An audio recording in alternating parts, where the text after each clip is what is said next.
Hey, everybody. Thanks for tuning in to another episode of Should Have Known Better.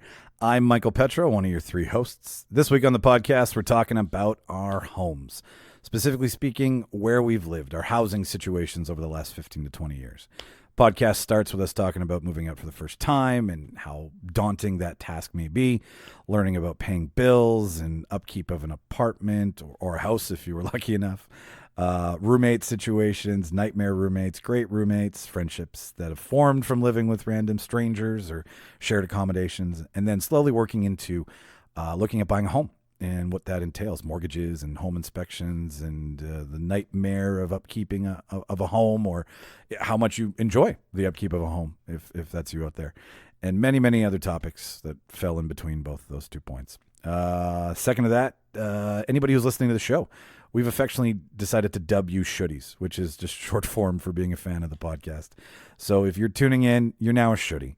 So thank you very much for giving us a shot. We appreciate you putting us in your Rolodex of podcasts.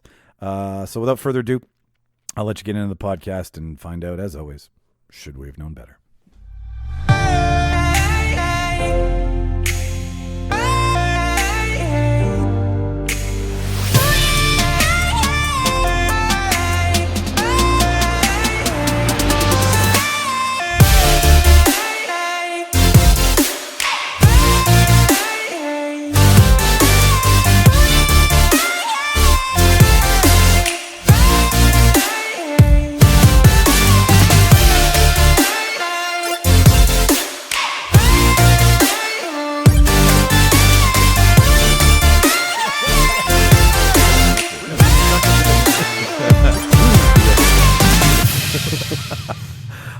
Well, let's talk about the pig in the room. How do you guys feel right now? Ooh, but belly full of pork. Belly full of pork. To inform everybody about what just happened, we the last podcast I mentioned the whole pork. It was the last one, wasn't it? Or was it one before that? I don't remember. In the last two podcasts, I mentioned that we were going to be buying a pig and taking it out to the farm. I don't really listen to you. I know you don't. He doesn't listen to anything we record. I don't mind. I don't care. I should cut his voice out of an entire episode and see if he ever now I think I'm going to do it. Just even if I do listen to it, I'm going to tell you I never listened to it. That's fine. I know how great I am at editing, Mark. I don't need to be told. That's the reason that I should listen to it, to give you some feedback, because you're still relatively new, yet incredibly skilled. Yes. Well, merci beaucoup. Naturally gifted, one would say. So we did the pig this weekend, and that pig was an epic fucking adventure. First of all, it feels like carrying out a dead body. Like a dead 40-pound body. It is a dead body. It is a dead body. But you have it in a black garbage bag, and you carry it to the car. To the trunk of the car. On Logan. You hit it on the head with a mallet first. Yeah. And the guy's like, do you want to see it? And he pulls the bag back, and it's just this tongue ripped through its throat. And guy's like, give me bag back. Wrong bag. Yeah, exactly. Bag is for now. You can't take the car. Well, what do I do with this? That bag's too heavy. Not pig. So I don't know why it was a Russian that was giving you that. Yeah, no, it was one of the only accents I could probably pull off. So we got the pig, then we brought the pig home and juiced the pig. We injected it with a needle. Seriously, we gave it anabolic marinade in the muscles, and it's so crazy to see. Entered into Mr. Pig universe. It's when you have a full syringe full of marinade and you poke a pig with it. It's like Botox. It puffs up. And like you can see it, and then you push on it, and it's like the firm little area of juicy marinade. So you do that every 2 or 3 inches. It's not imagining what I'm explaining. And then you. So how long were you porking for? I was pricking the pork. That took about while we were drinking, so like 2 hours, 2.5 hours. It's really a 15-20 minute job. Yeah, really. Well, and I mean, like you think this, like a pig's flesh is the closest to a human's, right? So you'd think that it would break quicker, but like trying to go through the skin in certain areas. Did you guys tattoo it at all? It was tattooed when it came to us, actually. Like it had a unicorn and live your dreams, no regrets. Live your dreams. No, looking back, next time we'll do a pattern like that. So then we figured out that if you stab it a little bit, like 2 inches down, and then stick the needle in, it works a lot better. And then, yeah, a 50-pound pig took 7 hours. We put it in on at 4, and then we were done at 11. And then to bring everybody up to speed, instead of talking about me playing with my pork, is you two guys got to eat it. And I did your pork? Our. Yes, it was delicious. Mm-hmm. It was. I hesitate to call it pulled because I guess it was sort of, but it's not like shredded. It was still nice and chunky. Yeah, it's good. Very, very, very, very good. I'm full of pork and coleslaw and pickles and the pickles were a smart move on there. Pickles I like were a little good. bit of sweet there, the little bread and butters or whatever. That's exactly what the they were. sweetness and acidity really cuts through the fattiness of the pork. One might think we're doing a cooking podcast, but we're not. We're just amateurs. Let's jump right into it. Mark, you mentioned you wanted to do the housing. I was just spitting shit. Yeah, exactly. But like it's random things that you go through in your life that you Yeah. can discuss, right? So, yeah, like where you lived, how you lived, why you lived, who you living for? kind of, yeah, Yeah. who you living with. I think that was one of my themes. Actually, that'll be another That's 6-hour okay. podcast. Definitely, we can do it. Why we live. Yeah, I thought it was kind of a neat little cover off some milestones in your life because that's one of the things you kind of go through, right? Like It's like the first you time you meet a girl, you buy a house, you maybe have a kid. Probably Go nobody in this on. room is having a kid that I know of. We might be, yeah. It is. You're right, definitely in the sense that it is a big milestone in regards to you are out of the shelter of your parents' home and then doing it on your own, whether that's with somebody else or by yourself. Now your name's on the lease. And there's always some great adventures of like moving out and having to come back or doing something else, or everybody's got kind of their own little Definitely. unique path of how they ended up where they currently are and why. Yeah, and I think the first time I lived on like fully on my own was due to a very bad temper of mine and my mother. My mother just couldn't put up with me anymore, and I don't blame her at all. I was an incredibly hard child to deal with, and so she strategically planned it so. She kicked me out 3 weeks before my 18th birthday. Being a child of divorce, I had to go to my dad. My dad was fuming fucking mad. And I had to go to Beausejour, right? 45 minutes out of town. No car, no license. No license, no car. So as soon as I got there, within like 48 hours, he's like, okay, here's the deal. Do you want a car or do you want an apartment? And I was like, I want to be as far away from you as possible, permanently. Do us both a favor. So he got me an apartment. He paid for the apartment because I didn't have a job and I was a spoiled rotten brat. But that was the first experience of living on my own. So it was not under like ready to leave the nest. Right. It was under with a foot in my ass getting pushed out the nest. How long did essentially. you get an apartment? Like how long did he put you up for? I had that apartment for a year. The deal was I'll cover it for the first year. You figure out your shit with like no guidance. Like I went from living with my mom, very cushy. You wouldn't have listened anyways. I wouldn't have. But like not Save your even breath. not even like an inkling of like where to pay a hydro bill. Right. And how to make craft dinner. Like honestly, Right. I boiled rice-a-roni. Crunching the noodles. Yeah, no, I boiled rice-a-roni until it was stuck to the pan. Just eat them out of the box. Skip the whole cooking process. So I had that place. I was on my own, and it turned into a party house with inside of like 2 months. Like that was where I was working at Colonel's. Those were all those like one-off crazy jobs, right? Bringing all the popcorn home. Yeah. Getting cray. I had a rabbit that I didn't have a pen for, so it just ran around the house and shit under the couch. I couldn't see it, so It also pissed wherever it wanted to. it also pissed where yeah. Why like, did you get a rabbit? because I was at the time I was Because nobody can tell me what to do. well no because the deal was you figure out what you want to do and I'll cover it for a year, and I totally just didn't fucking care. Like I'm like my apartment's paid for. I can work whatever job I want. So I was taking all of these ridiculous jobs at the time, and one of them was selling coupons door to door, and I wanted to look like a rock star, and I was like one book short of a record or something, and this person's like, well, I have rabbits to sell, and I'm like, I sell pizza coupons, want to make a trade? So she's like, it's a French lop, and I'm like, what's a French lop? And she's like, it in short, it gets to be a very big rabbit, and I'm like, okay, sure. 4-pound rabbit later. Like long too, like the accordion style ones where like the front moves and then 30 seconds later the back moves behind it. So I had the rabbit, but in regards to the housing situation, I didn't know what the fuck I was doing. constantly eating out, not buying groceries. I remember I didn't pay the hydro bill, and I didn't buy light bulbs. I was too cheap to buy light bulbs, so I was taking one Darker and light darker. bulb into each room. Oh, at a come time. on. What? I'm not kidding. That's a new Wow. level. I'm Yeah. not kidding. I came up with the idea that salad dressing could be a meal because nobody's watching you, I right? So I assumed would you just were gonna say you stole light bulbs from like your jobs and stuff. you think that's that Room to room with one light bulb. one light bulb. Buy yourself a fucking candle or something. I was the point of what I'm Get getting you at some is, kerosene.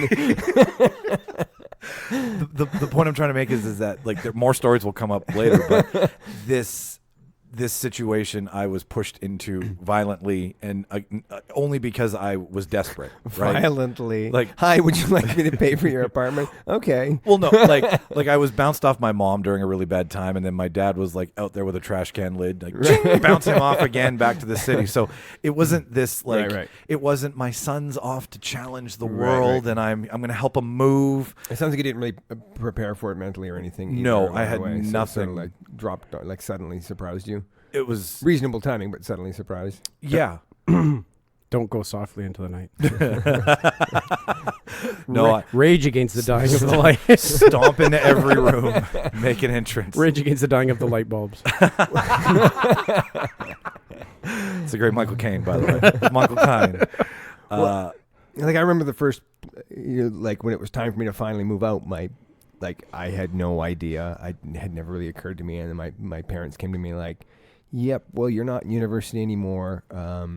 You're not in school anymore. You need to get a job. You need to get your own place." And I was terrified. I'm like, I can't do that. I can't pay bills. Oh my God. I was just like beside myself. And so it was a very smooth transition. They put me up at a place at camp. I think my rent was something ridiculous, like $250 a month all in. Oh, that's sweet. I had it for like 6 months until the season opened and then they needed it for staff or whatever. Even when that happened, they then got me a granny apartment at a friend's backyard kind of thing. You were never left to die. No, and I do remember though, like 10 days in, terrified to be doing it. And then 10 days in, I'm like, this is the greatest thing that's ever happened to me. What was it that Just having made my it? own place, being able to do like Freedom! have people over at like, just do whatever you want. And I also remember too, again, not being very bright maybe about like wise in the way of the world and doing all those necessary things you would need to do. Because we had the restaurant, they were putting in like the fall order for like the restaurant supply stuff. I'm going to get on that list. And so all the stuff that I got, like when you open my freezer, it was 2 cases, like big boxes of matzo sticks. When you opened up the fridge, literally the only thing in it, I had, I think it was 5 restaurant-sized cases of cheese slices and butter so that I could just do grilled cheese sandwiches nonstop. Grilled cheese and matzo sticks. There was nothing. There was no salad dressing like you're talking about. There was no lemon juice. There was nothing in my fridge and freezer but cheese. And people would come over and be like, what the fuck is wrong with you? Why aren't you dead? Well, and like it's so Fast forward. How's your gut health, Jason? By the way, now. No, it's so weird because like you grow up in a home. Like I think we all come from pretty decent homes where we were fed decent meals. Yeah. So you've got a long track record of like what a 3 Pay attention. like a protein and a vegetable and a carb or something, right? So you've got this, let's say 20-year. And out of the 20 years that you've been on the planet, at least 12 to 15 years of food memory. And then you get to live on your own. And then all you want is matzo sticks Deep and fried sliced matzo cheese. sticks. But that's the very reason is that you spent so much time eating. Like for me, meals were like you had to be home, right? So for me, moving out on my own meant like I'll eat dinner at 7 or 3 and I'll eat whatever the fuck I want to eat. Matzo sticks at midnight. Yeah, right. That was part of the freedom part is that I don't have to follow the routine of home. Picturing Mark with the blue makeup from Braveheart on his face. Right, exactly. Yeah. His chicken noodle soup in a pot. Yeah. Eating dinner at 6:15. Real rebel. Fuck all of y'all. Yeah, no, you just like same thing. Like I love shitty food, and I know like half the reason was because my mother was like let me have it, but like if you like it was so embarrassing when I'd want to have someone over to cook a meal. Like my meals came from a box. Yeah, like nothing. Like the fridge was just taking up an appliance bill. It wasn't doing its job. That's for sure. I was like, I totally remember that being as one of the things that I was dreaming of when I lived at home. I'm like, someday I'm gonna live alone and I'm gonna eat whenever I want to instead of living by this fucking wretched routine. That is the fundamental drive in all of us, I think. And I was just talking the other day to someone about like how they say, you know, your childhood years are your best years. I'm like, they're the worst. People tell you what to eat and when to eat.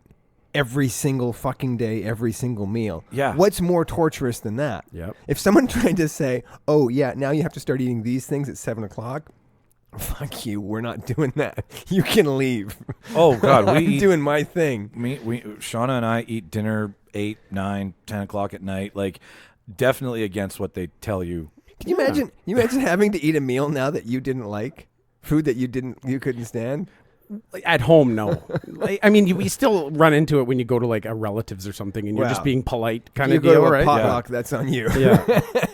But no, like being told, okay, you have to be home at 5 o'clock. Dinner's at 5:30. Set the table. We're having chicken with rice-a-roni and peas every Thursday. Oh God, that's the CIA torture program, right? That's and I'm like, I don't want to. And you're out with your friend. You're getting older, right? I'm out with my friends doing stuff.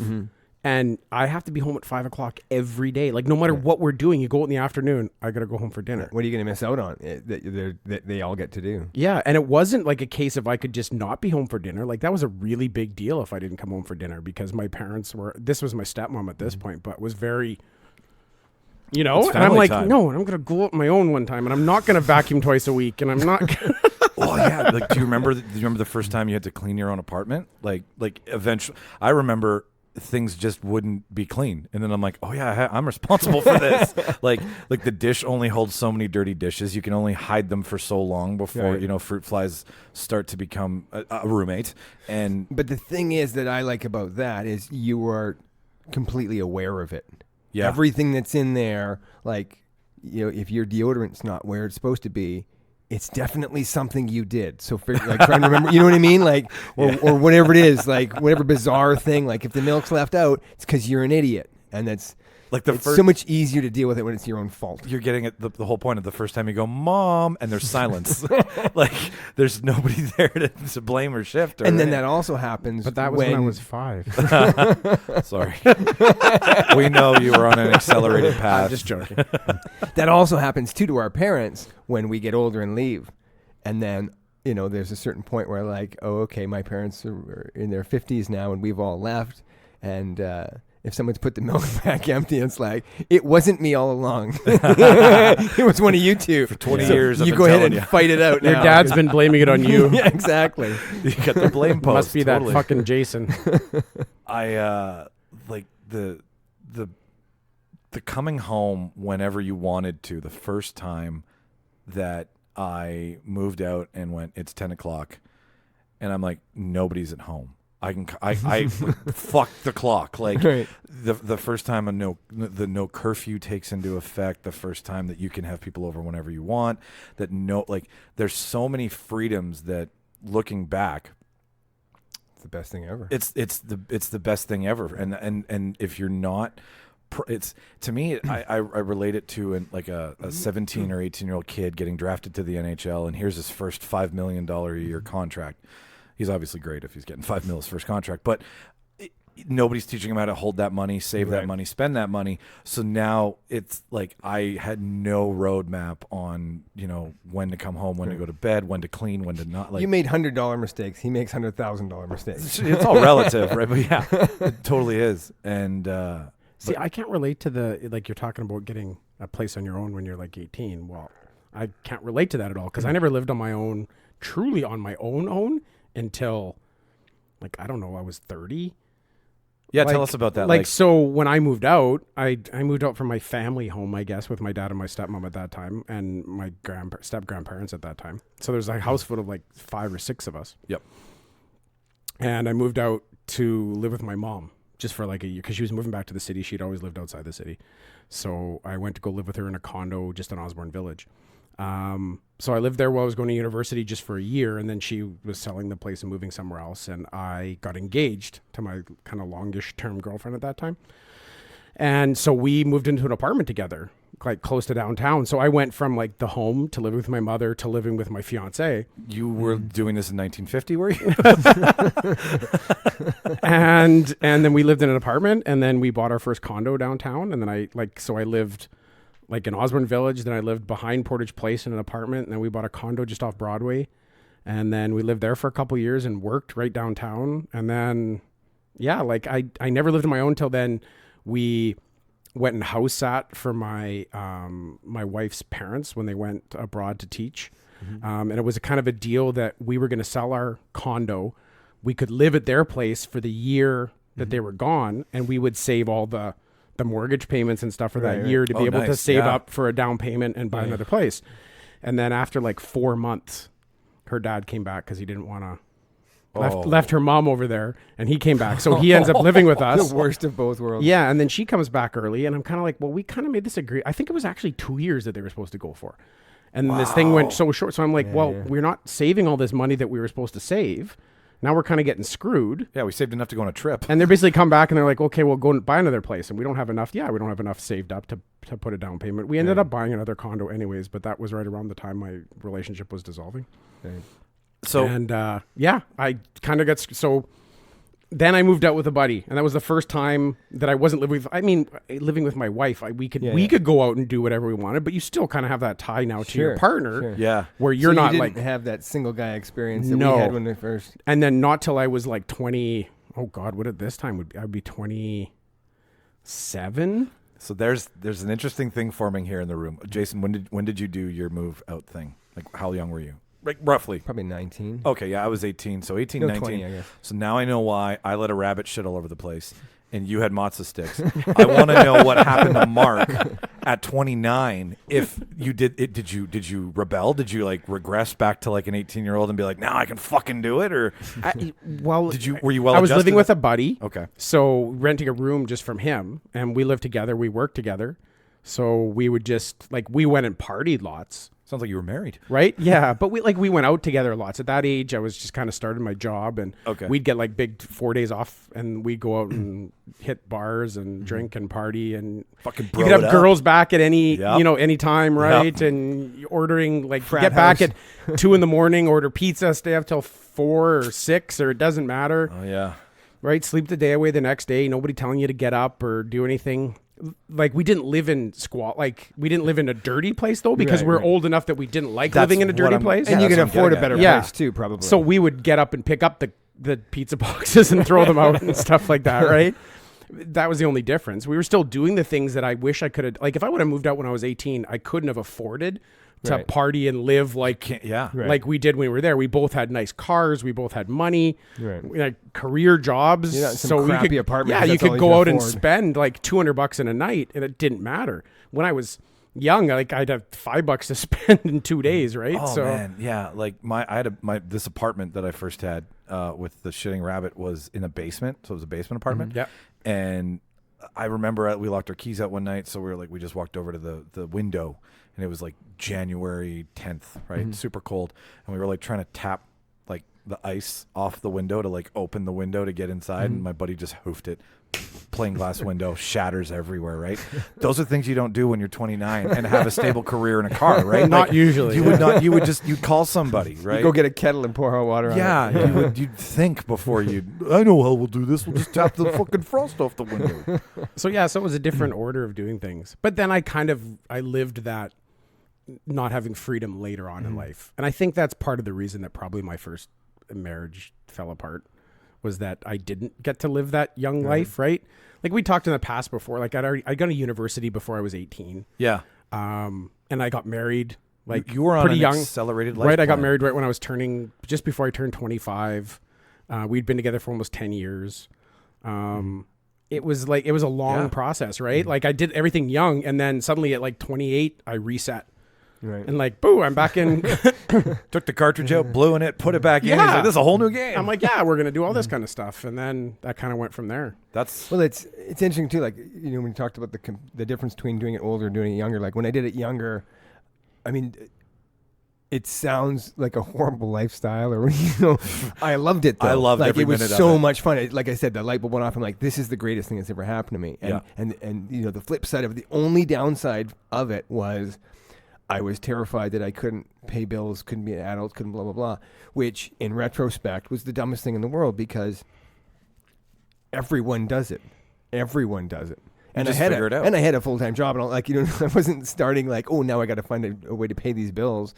And it wasn't like I had these exorbitant bills. Like I went from the $250 place to a $360 place, all in. You know, so it like the only thing that I remember being terrified of was that, and that was a non-issue. That wasn't really a thing that I needed to be concerned with. It's just like everyone does it, you'll just do it. You're right. There's this innate thing in you that as soon as you have nobody else to blame and all the responsibilities on you, Yes, you just that's start what it charging is. through, right? And you start, Yeah. you know, cause and effect, trial, error, big mistake, little mistake. Scared of that responsibility. though. Scared. I wish I didn't have my situation. I don't regret the things I've done. No regrets. I don't regret the time in that apartment for a year.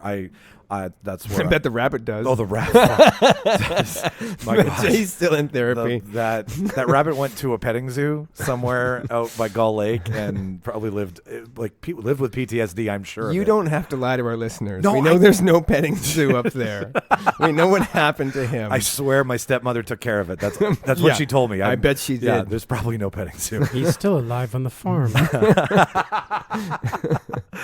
Running free in the grass. But the being babied and the being taken care of thing, like we both knew at the time, like I just graduated high school, but like 2 weeks earlier. So like there was no job, there was no life skills, there was no relationship. Like my dad had no idea who I was as a person, and my mom was like, hands off, I'm done. Yeah. So it was the logical thing to do situationally, but not like Right. parentally whatsoever. Learning to fly. Yeah, totally. So you're And saying you wouldn't, like to do it again, you would have still done that? I would have wanted to just pay something at least. I think that would have taught me value earlier. For sure. Because that whole being like an only child. This is with a easy. Rich, yeah, like this is not how I should have been exposed to it. I didn't learn until two things happened. One, my dad went bankrupt, so now he wasn't paying anymore. And two, I found cocaine. Right. So having any job at the time afforded me all the cocaine all the time. Right. Because I had no bills. Right. So things got accelerated really quickly. That's hard. Yeah, that was Yeah.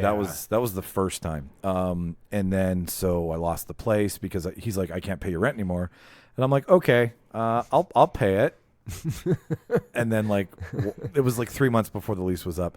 One month goes by. Next thing you know, the knock is coming. Month 2, the guy's calling my dad because he's the co-signer. Right. At month 3, they came in and I was on like a 4-day bender, running around the room telling people to get out of the apartment. Nobody was there. It was a nightmare. Oh, no. So I lost that place and then moved back home because the they're- back the home. back How does home. that feel? That at the time was okay, situationally. With apparently a drug problem. Yeah, a drug problem. So much fun. In Beausejour, then begging. That sounds like a good name for an album. Drug problem in Beausejour. So did you move in with your dad or your mom? I moved back in with my dad, Oh. and then my dad put the cuffs on me and restricted me and wouldn't let me stay at home because he'd realized like as soon as he walked in that apartment, like the colossal amount of problems I had. Well, you said in the pets episode that the rabbit was a surprise to him. Yes, 100%. Like that when they came in to clean. It's a weird rabbit to come across too. It's I- not like a bunny rabbit. It's like, what is this monstrosity? It's if it comes out from a couch, you just see this cute little head, and then this snake follows it. So it's a shock to anybody. It's a fucking mutant rabbit. So I moved back out there, and then I begged my mom to come home. And then she had moved in with my stepdad, and we couldn't figure out what to do because my stepdad was like, he's an atomic bomb waiting to go off. I've heard the stories. He ain't coming to live with me. And at the time, my new step family. One of them was in the military, so my mom was like, "You should join the military." So then I got bounced off another trash can and shipped out to the East Coast. What could possibly go wrong? You got voluntold to I got join the military? voluntold, yeah. Oh, nice. So then I lived on my own and that was my first roommate experience, which is where I'm slightly transitioning to. Roommate experience, is that a bunkhouse or is It that's is just during basic? It is a H-shaped building, 6 floors, probably 100 guys on one side of a floor. So if you've got floor 3, you got 200, so on and so forth. So that was where, like, But you still don't have a kitchen or anything because you're all eating on the base. Everything's taken care of, right? But you are paying. That's the first time I actually paid rent, Right. because they take it off your check. So, so I moved out there, and then like 4 guys to a room. So all of the things, like I'm realizing as I tell these moments that I'm like, I do them head on. Like, I'm like, join the military, never lived with anybody. I'll live with 30 guys. Never lived on my own. I'll do it by myself, right? Like just, bull Well, in and China shop. that's also a very unique living experience because you're living with 4 guys, but you don't probably have the option of frat housing it. Because you're on base, so there's going to be some constraints there, right? You're limited. Like, I mean, the first time I ever saw, like, outside of swimming with my mom at the Y, seeing like 4 to 8 other dudes' penises and like a normal setting was there, right? Like that was a little off-putting, right? Because like I didn't define normal. Is that how you were making money at the time? No, gotta pay that rent now. Making Mark. ends meet, so to speak. When I say military, I don't mean I'm one of the guys in the YMCA. I mean I was actually in the military. Oh, okay. So I thought you ran off to join the village people. But so there was a lot of things that like were just thrust such a bad term to use here, but they were literally thrust upon me in the roommate setting where at close quarters, you showered together, you ate together, you fucking stop making my asshole look big with your hands over there. You marched together like you had it was like the Handmaid's Tale. You can't go anywhere unless you're marching with a partner. Well, and it also too, you're all in the same. It's almost like being in university. Like you're all in the same field, right? You're all doing the same thing right now. It's a shared experience. Everybody's on basic. Everybody's doing the same. Everybody has been chiseled down to the worst, most pathetic version of themselves, and then built back up by the same people who told you were dog shit. And that was why do you even want me? Like a guy running next to you being like, you're a fucking chicken. You're a fucking chicken. You're never going to do anything. You're a fucking chicken. And like, that's 5 kilometers with him in your face. Anyways, besides the point. So the roommate experience, my first roommate experience was military bunkhouse. That's interesting. Yeah. And then, like, I mean, guys had stayed over at the apartment, I mean, until they saw the rabbit. And this guy can't take care of pets. I can't hang out here. But never long term. So that was 6 months of shared situations. What about you? Did you ever have a roommate growing up? I don't know. I mean, I did 4 months of the university res thing. That doesn't really, it wasn't like I had a university career. I didn't do that for 3 or 4 years kind of thing, Yeah. And then I guess that second place that I got, that little granny apartment, I don't know. No, I guess my girlfriend didn't live with me then at the time. So yeah, not really. No. No, I mean, like I had some girlfriends, and then at different places, kind of thing. And then at one point, I built a house. I had someone capable build a house for me. But that was contingent on my mortgage was like, I was making like $40,000 a year. My mortgage was $12,000. And so the plan was to rent out rooms. So I actually lived in the basement and I rented out rooms upstairs for $400 or $300. Yeah. Sure. $300. Yeah. So when I had 3 people, I was doing pretty well. Yeah. You're making money. Yeah. Or maybe it was 400. Yeah. Cause they were covering my whole mortgage. And then when I had 2 people, it was tenable because now I would just be paying that thing. One person, I started to lose money pretty fast, and at one point I had no people there, and I was just hemorrhaging money. And the mistake I made with that mortgage is I was terrified of having a variable rate mortgage because I thought, how do those work? I don't know what that is. So, like when you get it, you can say, okay, I want to have a fixed rate mortgage, which is what I did. I said, okay, whatever this rate is going to be, I'm going to be paying that for the next 5 years. It won't change. So if interest rates go up in the country by 4%, Okay, so the mortgage itself isn't variable. The rate on Right. the mortgage is So every year it changes basically. Okay. So the catch there. So I knew enough that I was terrified. I thought, like, if this changes, it could sink me. I can't have it. I need to lock this down. The problem when you lock it down, so because it's always a few percent higher than normal, and the way compound interest works and stuff, and it calculates it as if you will always be at that rate, even though in 5 years you'll renegotiate it. Okay. So that's why my mortgage payment probably would have been $900 on a variable rate, or $1,000 at least. So it would have been 20% less. But I was so terrified of the prospect of that rate jumping suddenly and losing the place that I locked it down and then paid way too much in interest. It's just obscene. And I thought I understood it better than I did, and I paid the nose for that mistake. The only house I've ever lived in outside of my parents was with Shauna, but it was Shauna's house. So I learned about mortgages only 2 years ago, right? Like I never had any interest in them because I was like, me buy a fucking house? No, what I did with 600 square feet at 18 years old, I don't want 1,300 square feet of possibility. Imagine all the rabbits. Be a rabbit hoarder. Did you have roommates when you were younger? Not when I was young. Well, I told you I went right into marriage, and then I didn't have my first roommate. After my first divorce. And then, like, how was your first roommate? Let's start with that one. He's good. That's what I meant. My best friend at the time. Okay. Worked with him. We're still great friends to this day. Okay. Just he had a house, had an extra room. It was this, easiest day. Like, oh, I got a best friend that's got a room, so can I move in? Small place, kind of in the north end. Yeah. And then I lived there probably for, 6-8 months or something.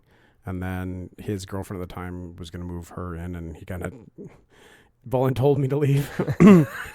And so I moved into an apartment at that time, I think, with my new girlfriend. So what between the two, because I have a very fresh take on living. I don't have a fresh take. I've lived with tons of people in different places, but what's more preferred? Oh God, I don't know. What are the benefits and disadvantages of like alone or with a partner or with a roommate or what? Well, a partner's great because at that point you should be, you consciously make a decision to live with your partner, so you should anticipate all the things before you do it. And I love it. I absolutely love it. But I mean, when you've lived with your buddy Mark and you had shared accommodations, and I've had roommates, like what did you like? My example would be nobody there. With my head, I always like someone else being there. Right. See, I did forget it.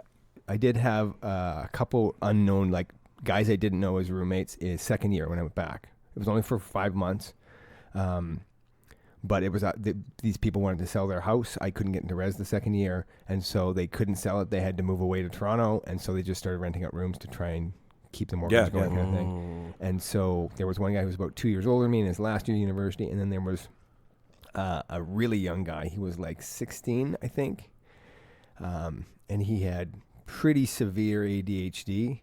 Oh boy! And so his family actually lived 3 doors down, but they couldn't deal with living with him, so they rented one of these rooms and moved him in there. So we got to live with That's him. one thing I definitely haven't done is to live with people that I wasn't friends with. Yeah, and that got really intense because he was 16 and because he didn't have any skills to manage anything. He's 16 years old and pretty challenged as far as making good decisions and calculating things. So he just wouldn't pay his portion of the phone Lots bill. of impulse control. That's what I was kind of getting at. Like, what were these lovely scenarios? Like, obviously not paying rent. He wouldn't pay his rent, wouldn't pay his phone bill, so all this kind of stuff. And so he would go buy a leather jacket, and then they're going to shut the electrical off because you haven't done your end. Like, we just divided everybody. But you look great in Danye. Yeah, and so it was that back and forth, and then he also got it in his head. I think maybe because he was coming from a home situation where he wasn't used to paying for food, he would just eat our food. We're getting into some murky waters here that I can't wait to talk about. So that got darker and darker and darker, where I'm like, hey, did someone finish my cereal? And that's the other thing is because he was a pretty madcap kind of guy. He would just like open things and then just like he would like tear the tops off of cracker boxes and stuff like that and just leave the bags open so things are getting stale. And I'm pretty OCD about that one thing. So I always knew when someone was eating my food, you know, and like I'd find my cereal box empty in the garbage or whatever. Like, so it started like, hey, did anyone need to use some of my cereal? Just let me know so that I'm not out the next day. And then, you know, that became like, hey, someone eating my food. We're not supposed to be eating other people's stuff. Like, third shelf is mine. Please don't touch. To eventually, I think the last message on the fridge was like all caps, and it was like, do not ever touch any food you haven't bought for any reason or I will fucking kill you. Exclamation marks, on and on and on. And it went on that vein for like a whole page. Came home after school, go in the kitchen, and like there's like an empty bowl, my cereal's all gone. And I'm just waiting for him to come home. Just shaking in a corner. And he comes home and I'm like, Ryan, did you take my cereal? Nope. I said, Ryan, I'm only going to ask you this one more time. Did you take my cereal? And he's like, no. And I'm grabbing him by the throat and lifting him up against the wall. And start screaming in his face. I'm not asking you. I already know. What do I have to do to get you to never do that again? How long did he last after the choke slam? No, we were good after that. Okay. He stopped. All it took was some Rice I don't Krispies. think he stopped eating the other guy's food, but He definitely stopped eating he knew yours. third shelf was a bad idea now. And then you were like, to the other guy, you were like, hey, listen, man, all you got to do That's his problem. is just put some Undertaker on him and slam him against the wall. And then listen. I was so mad that not only that he kept doing it, that his problem became my problem, but then he just lies to me about it. And it just, I lost it. I wish I hadn't done that now. Like I tell like Sure, it's somewhat of a funny, colorful story, but that's one of the things that, you know, when I sit and think about regrets I have in life, that's actually when I'm like, fuck, I wish I had more wherewithal. I wish I was a better person at the time and knew to handle that differently. But I think that's you maybe handled how it I perfectly. learned. That's maybe how I learned not to do those kinds of things. I never had that, If though. you're out there, Ryan, sorry about that, buddy. Yeah, don't touch my fucking cereal. But I've never had that experience of the living with buddies, like fighting over food either, because I live with like my one friend and then moved into another buddy's house. So three of us lived in the same house, but we all had careers. So we all had Right. money. Yeah. So there was always food. Like, oh yeah, I got some extra so-and-so. Like, have a steak, whatever. You know, it wasn't like a big deal. Yeah. Have some filet mignon. We all got careers. So I never really worried about that, you know. I have done it too many times, so many times. I've done the ad in the paper, right? Like Oh, I've been in wow. some serious jams before being younger due to impulsivity, right? Like just nothing like I've been kicked out due to the new relationship, right? Like buddy's getting a new relationship. This isn't working. That's a you gotta trend, go, right? Like so what? That's life. I get it. Yeah. But it's like, so You kind of know that going into it as well, right? You Like, do. Like you can see it coming. That's what I would expect someone to do. You should do that. But I feel that I'm being you should leave. Why am I being kicked out? Right, Like right. we have a lease together. It's not my house, right? Oh, Like, I see. Your Yeah, buddy yeah, had his yeah. house marked. He had a so, house, yeah. Yeah, yeah. Where like I'm like, wait a minute here. We both signed on the. I'm not taking my name off the lease. Then I'm going to Yeah. be a prick, Yeah, you know. yeah. But the one roommate that I had. Okay, so having bounced around in my early 20s, I then moved in with my grandmother. Oh, yes. And kind of took advantage, actually 100% took advantage of the situation because she was lonely and getting old and I was lonely and had no money. So it just made sense. And Kind of sounds like a match made in heaven, really. and it was my dad's mom, and spitefully it pissed him off to the 10th degree because Which was even better. which was even better. Like I was finally getting back at my dad for all the shit we had between us, and which again started from a coke habit and a really big rabbit. So Sounds like a song. it's in Beausejour. It's a record made in Beausejour. But so I finally bounced in with my grandmother, and after she had passed away, I lived in the Curtis Gordon Motor Hotel on Henderson Highway for 2 months because there was some drama there with her passing in the house and who had what. And then I moved in with a guy who I went to high school with who was 2 years older than me. We knew of each other, but ad in the paper, right? Lot of shared accommodation ads in the paper. And then a third guy came in, and me and Paul were harmonious, right? Like he lived downstairs, I had the whole upstairs. Then the third guy came in, and I was like, now I have to share my space, and Paul gets to keep his. This is Right. I should. So then Something's got to give. Something's got to give. Anyways, Buddy was from Winnipeg, but moved out to Banff to try to be a professional snowboarder. So, I mean, I could describe his character to you, but he was 23, full of piss and vinegar, and loved to party. Right. And so, there was a party that he threw that it got so out of control that I called the cops to shut it down. Nice. I did that once in high school. I called the cops on my own party. Yeah, like I it is. couldn't get them out. I had It's how you fucking pull the pin and get everybody to leave. So once the cops showed up, it got quiet enough. I was still pissed off at this guy because, like, Paul wasn't even at home at the time, and he didn't clear it with any, like, kind of a rule. You want to have a big party, clear it with people. Sure. And we're talking 80 to 100 people. Ooh. And this is by Miles Mark, where your house is. Mm-hmm. Not to out you to the rest of the story. Mark does not live in East Cape, but so the shoot, Mark. I do not live in Elmwood. but like right around that area. So like 1,400 square foot, 1,200 square foot house, right? But like just packed to the tits with people. I leave, I come back to the house the next morning, and I go up to like open the door, and the door falls off the hinges. That's a good one. and I'm like, and I hear this like whack, and like all of this like water and booze comes flying out from underneath it. I go into the kitchen. the sectional table that you pull apart has a surfboard on it, and the table's broken. Okay, and like Probably why they put the surfboard on it. TV's on. There's like a love seat on the fucking roof of the house, like 100% out of a movie. Yeah. And Paul comes walking up the stairs. He was like, "Did you do any of this?" And I was like, "Paul, I called the cops. The cops shut it down. I left to go sleep at a buddy's house. I just got here." And when that kid came home, man, he had an asshole like 4 freeways wide after Paul was done with him. But the kid never learned. Like he tried to do it a couple other times continuously, and like didn't steal people's food, didn't really make a problem normally, but just didn't have Lived like he was the only one living there. That's what I'm trying to say. Yeah. Wasn't aware of his surroundings. Yeah. See, if he was here in the podcast, he'd be like, I remember living with these 2 dudes once, and I just had crazy parties in his house. Yeah, that's his version of the fucking It story. wasn't even my house. But yeah, It was awesome. I moved in with a couple buddies when I moved into Osborne after having bounced around downtown apartments with buddies. Moved in with these 2 guys and heard what they had put up with from another guy, Right.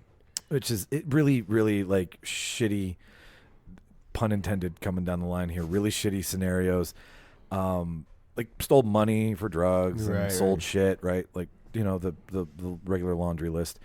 They knew they were going to kick him out, but they gave themselves 30 days just to make his life a living hell. That's a good idea. They made their mind up on the first and went skin out of the game. A month of torture. a month of torture. We're talking toothbrushes in their assholes. Oh. We're talking about like gluing things that like gluing clothes onto hangers so that the shirt doesn't come off the hanger anymore, or like nightmarish things. I mean, whatever, right? If you feel that this is some sort of social justice for you getting him stealing your money, worst case scenario, he can't put on his favorite shirt without having a hanger across his shoulders for the rest of his day. But he was just a piece of work, and I don't get that. Like, even more so, the less you know somebody, from my stories and interpretations of what's gone on with other people's scenarios, the less you know somebody, the better you should be, I feel. Yes. Well, the more you would hope that the sort of unwritten rules of social glue would kind of kick in. Because I don't know this person, I can't lean on a history with them or a blood relationship with them or whatever. It's just like, that's the bare bones. There is none of that other stuff for you to lean on. Yeah, you have. You should do all of the what's things. the word I'm looking for? You're not cordial with somebody, but like you have no back and forth. You have no repertoire. That's it. That's the word. Repartee. Yeah, Rapport. Repartee. Rapport. Can't wait for somebody to tell me you're right and I'm wrong. Your repertoire is like things that you have, like, oh, I don't have impersonations in my repertoire. That's it. That's totally it. right? Back and forth. If you Yeah. you play off each other That's and you have a repartee. good repartee. But you can build good rapport with someone. I just can't wait for Shauna to hear this episode because I will never hear the end of what my repertoire is versus what I have in repartee. Oh, okay. So And Rappaport is a is an actor, and rap is a style of music, and we're rapping. Speaking right of now. rap, is it Yeah. wrong that ever since you talked about your rabbit and everything else, I've been making some rhyme in my head about your slow rabbit and your blow habit?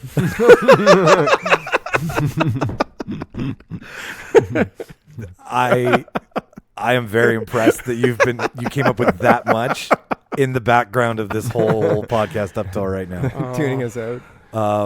What? Well, that's just how boring the rest of your conversation, your stories. No, I'm just joking. Oh, you fake. I know you are. I know you are. No, but 100% agree. I think people, I mean, at least if you're not a sociopath, you tend to, Yeah. the less you know of somebody, the less chances you'll take, or the politer you should be around them. I know a lot of people invert that for some reason. They do, and I don't. This kid, like he would, and I've seen other kids like steal my food, and other roommates act. You know what's good for that? What? What did you put A in death choke. it? Well, but like, You can solve that problem. I feel that's a sentence ender for sure. Chrissy uses the analogy that why you get to know somebody, everybody's got they're a bank, right? And friends put deposits in, and you make withdrawals, and you have to put enough deposits in to make those withdrawals, right? You wanna that is bounce so when those you checks. yeah. when you don't know anybody, you can't make a withdrawal if you haven't made some deposits. Yeah, now you're going into overdraft. Yeah. There's nothing in the emotional bank And account. shit goes, yeah.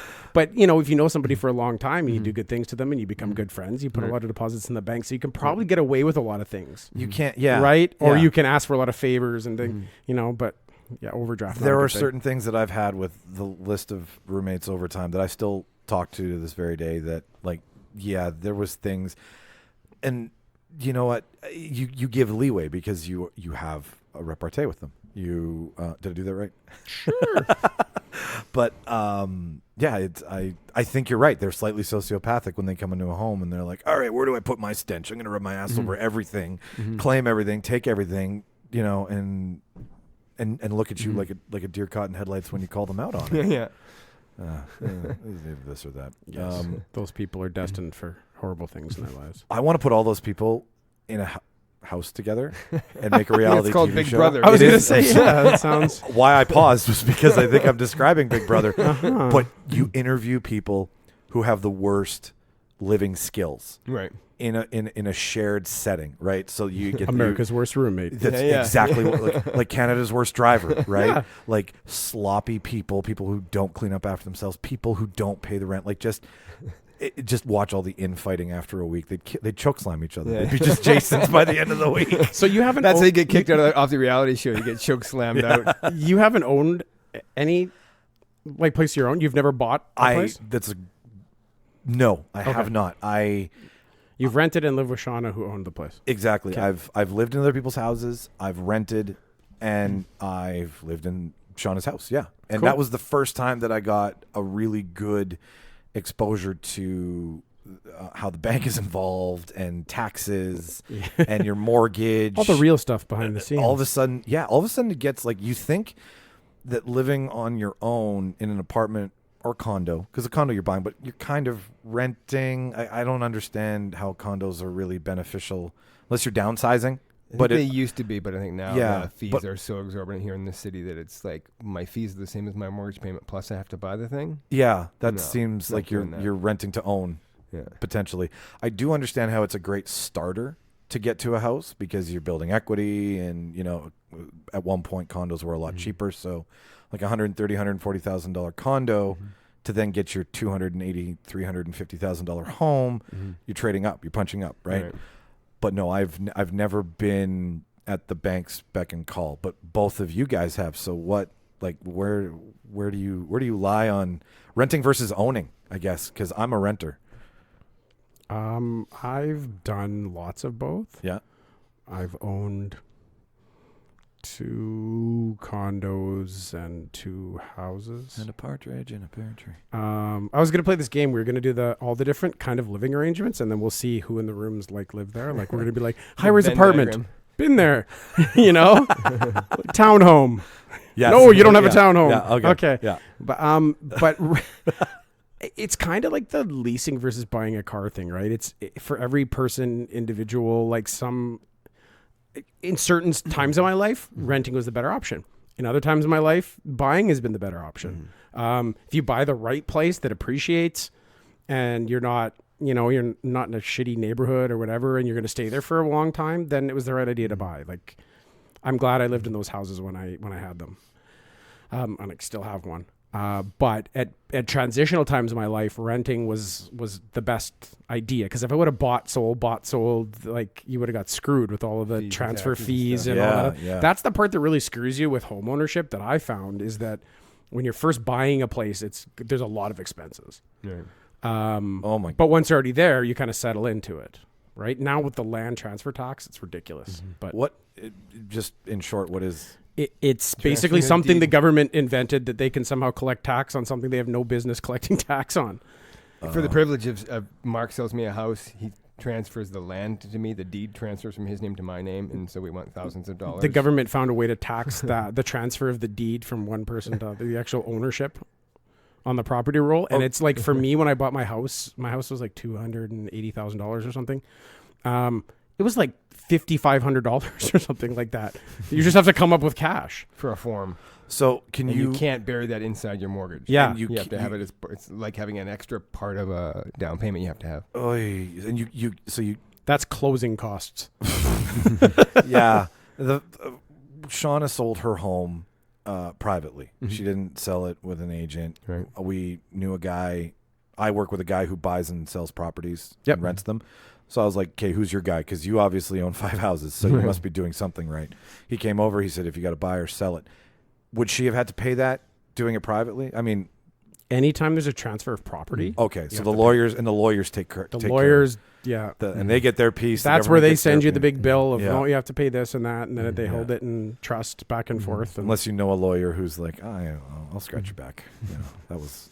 But to officially get a name changed on like the property of the city of Winnipeg, that I own this piece of land, then you have to pay the land transfer tax. Oh, that's every time it changes hands. Yeah. So they can collect. It's not a one-time tax like, for the life of this deed or whatever, we need such and such to make up for it. What did you guys feel buying your first home? I know when I got my car, we've talked about how I got my license back in my car and how that's the biggest purchase for me. And that I can only imagine how I felt there. Now it's a home. Now it's a place. Now you're in the rat race, right? Yeah. And so... Well, I bought 2 places over the years, and sort of my take on whether you should buy or not. For me, it's mostly dependent. If you're young, it does make a lot of sense to buy a place. The older you get, the less sense it makes to buy a place. And so I'm at a point now where I'm like probably renting for the rest of my life. Yeah. But of course, if you're like, when you have no money to put away into an RSP or a tax-free savings account or whatever, and you're 23 years old, you've got to pay whatever, $1,000 a month for rent, or maybe it's $1,200 for mortgage and utilities, and then that's building up to something because you don't have any extra cash to do any other kind of investment, Yeah. So it lets you leverage that money a little bit. And then, of course, you also have a lot longer time for that to appreciate, whereas, if I buy a place now and then 5 years later I want to flip it, I've paid basically 95% of what all of those payments is going to be just for interest anyways, because when the first payment you make is like 99% interest, 1% principal, and that proportion slowly flips over the time of the mortgage. So if you've got a 20-year mortgage, in the first 5 years, it's almost all going to interest. So if I then sell it, I'm now paying land for tax, transfer tax, legal fees, all that stuff.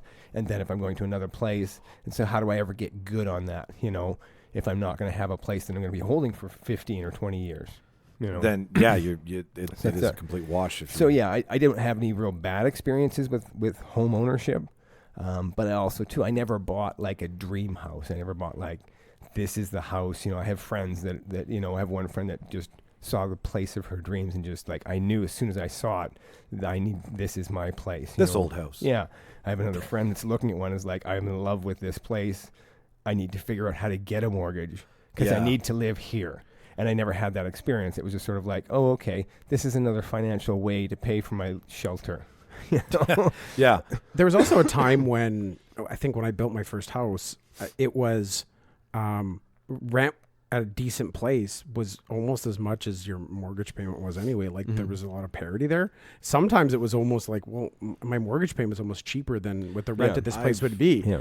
That's not the case really anymore. No, it's right. As places are more expensive, you're really putting out, and for sure, if you're alone, it doesn't make any sense. That's the other thing. I'm at an older point in my life, and I don't have a partner. Like if I met somebody who made the same kind of money as I do, we could knock out a mortgage in 10 years. And then that makes some sense now. You figure two people paying $1,000 a month in their own apartments or whatever it is. Yeah. Well, suddenly $2,000 is reasonable for a new house. You can pay that off real fast, So then you're not paying that massive amount of interest, But yeah, I think it's really dependent on your personal situation, how much money you can put down. Right. Well, with the new stress tests, it's almost like there's flaming hoops with alligators underneath for you to be able to. I would say if I was young again, I think I rushed into buying my first place. To stick with the theme we have here is that I think I went in when I had 5% down, right? Because that was the minimum you could put down. Or maybe my first place, I even went in one of those like less than 5% down. P.S. listeners, you only get to do that with the first purchase. Remember that. That's an important thing to know. You can't do that the second time. Well, because you're trading, you're using your. You're supposed to. Yeah. What are you talking about? The super low down payment, like you can get that through CMHC or whatever. Yeah, you can get that the first time home buyer. You can go zero down. Right. First time home buyer. Yeah. Wow. But that changes, and then you get to a point where the second one now you got to get like whatever. 50 well, yeah, they see you have a house, and it's like we're not going to let you put 5. We want or 30. even if you don't, even if you've sold it and spent all that money, you're starting from scratch. You can't get that same low rate you can the first time. You can get special. So I would have saved up like 20%. Yeah. Right to buy my own place. So rent a more inexpensive place, live while you can, and save up to buy that 20% because 20% gets you a whole lot of advantages. You don't have to take out an insured mortgage through CMHC, right? Like, so you pay money to CMHC basically to have a mortgage that's you putting down less than 20%.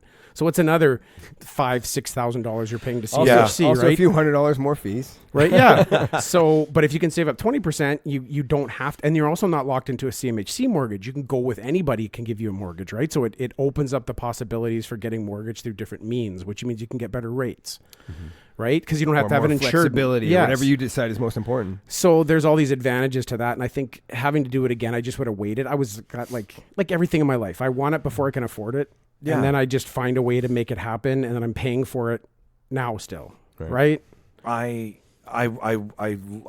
was so glad I got to live with Shauna in the house for the time because it did teach me a lot of things. The school tax thing, like we don't have kids. Why are we paying school tax? Like, and I mean, we can sit here and dog on the government all day long, but when it comes to housing, the biggest purchase in your life also seems the biggest. Everybody wants the biggest bite out of, right? Yeah, right. Like there's lots of like contractors and upkeep and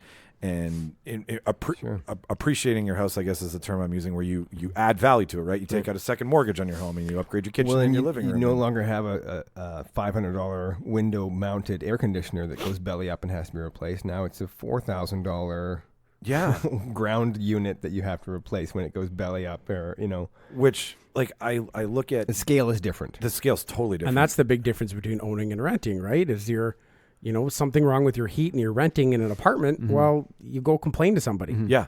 Right? Because you're paying for it. You don't have to worry about all those things, but suddenly you live in a house and you got to replace the hot water tank goes one day. And, those are expenses that I don't think I could have dealt with when I was younger. Right. So I bought a condo. That's what you bought, but you still had the benefits of living in an apartment. And back then, condos were a much better deal. Like I said, when I came here 7 years ago and started, because I had looked like 15 years ago. And you can get some great condos for not too much money, and the condo fees were a couple $100, $200-$300. I think I lived not far from where your old apartment was, and I lived on Edmonton. And I think I bought my condo for like I don't know, $50,000 or Right. something, Wow. right? Like it Right. wasn't expensive. And now And they're your like fees probably 180. weren't through the roof either. Yeah, it was just a 2-bedroom apartment in an apartment block, right? They converted to condos. It wasn't anything fancy, but it was cheap, and it was cheaper than renting. Yeah. Really. Well, and then 7 years ago when I came here, I'm like, I sort of had the taste for that. I'm like, hey, I could get myself a place and not have to pay too much. This would be ideal for me. And then I started looking, and like I was looking for a studio or a 1-bedroom, and they were like sort of starting around 175 to 200. But then I was looking at the fees, and some of the places, like not some of the places, all of the places, the fees were like starting at $1,000, going up to like $1,500. And I'm like, wait, I have to pay for it, and then I have to give you $1,000 a month. That's what my mortgage should be, $1,000 a month. I can't afford that. Like I would never get good on that, right? I would always just be paying, and maybe that was. Maybe I wasn't comparing apples to oranges. Maybe the market changed that much in 7 years. I don't know. Well, the world's changed a lot. I think, I don't know how people can afford to go into houses now, to be honest with you. Yeah. Like, how do you, when you're a kid, where do you buy a house now? Yeah. Like, when you're just getting into the workforce, if you're in your mid-20s or whatever, you've gone through school, you get your first job. Yeah. How do you buy a house? Yeah. Like, I think you've got to live at home for their first 5 years of your career now. At least. Well, Right? they- And hope for Like, some I good think there's a raises. lot of people with career jobs living at home still in this day and age. Then there's, Yeah, you know, it's the new normal, I think. it is Yeah. definitely the new normal. Or living with your parents, I should call it, Yeah. living at home. the articles that I've seen with like this impending recession because of 45 opening up his mouth so much and fucking with China trade, but they're saying that recession will really kneecap millennials in regards to getting ahead and saving money and buying a home and being able to pay for a future. And it, for something that is so big and should be universal, it's so hard to do. Like it's just been, it's like if you talk about you want to be able to have clothes on your back, food in your stomach, and a place to call home. I mean, there's got to be better ways to get people. Like it just keeps getting harder. It doesn't keep getting better. Right. And we keep evolving and we keep making up new apps. Well, someone make a fucking app to make it easier to buy a home. Right. Right? Like that, make it practical. Don't. Yeah, you know who's screwing over the millennials though? It's their parents and grandparents that bought a house. And I had this conversation the other day about the generations. How, like, go back to when my dad bought his first house. We were talking about it, like, or the house my parents live in right now. They bought when they were like 25 years ago or something like that. Yeah, probably 25 years ago. And they paid, I think, like $100,000 for it. And the house is worth $350,000 to $4,000 now on the market, right? Oh, don't get me started. So on the house value's appreciation. gone up 400% in the time. And I said, what you guys don't realize, and they were fighting me on this one. And I'm like, so you bought a house for $100,000. It's now worth $400,000. A lot of people, like, the parents were older and bought their houses before that, paid $40,000 for their house. Yep. And their house is now worth $400,000. So it's gone up 10 times. Like, you can't tell me that the wage for the job you were doing at that time has gone up 10 times in that period. Definitely Yeah. hasn't. Right? Like, you might have been making $20,000 a year when you bought that house for $40,000, right? That same job doesn't pay $200. It doesn't pay $200,000 a year now. It might pay $70,000 a year. That's a utopia. And you're the talking about. other thing that muddies the waters there is maybe you're making 200 now, but you don't have that same job 30 years later. Yeah. You know, so it's like, it may feel like, it's about 10 times. Well, no, it's not, because that person is starting, you know, And because that the job's market- now 40,000. And because the market says that house is worth $400,000 now, everybody who bought their house for $40,000 says, no, my house is worth $400,000, so I need to get that for it. I'm like, but you paid $40,000 for it. Like, what makes you think you deserve to get $400,000 for your house now? Like, you're screwing your kid out of a house because now they can't afford to buy a house because you're inflating the market value because your place is worth so much more. Like, if people started selling their houses for less, the market would go down. That's how you control a market. Exactly. As houses sell for less, they get cheaper. So if you think your house is worth $400,000, you sell it for $350,000. Well, now the comps start dropping, right? Then the next guy sells it for less, and then the market drops. Yeah, but that's never going to happen. No, it's not going to happen. But Look at Toronto and Vancouver. And yeah, that's why people can't afford to buy places anymore, right? Well, that's the thing. When you look at, there's You're a not lot gonna of have- these markets where the average home is like $800,000 or $1 million.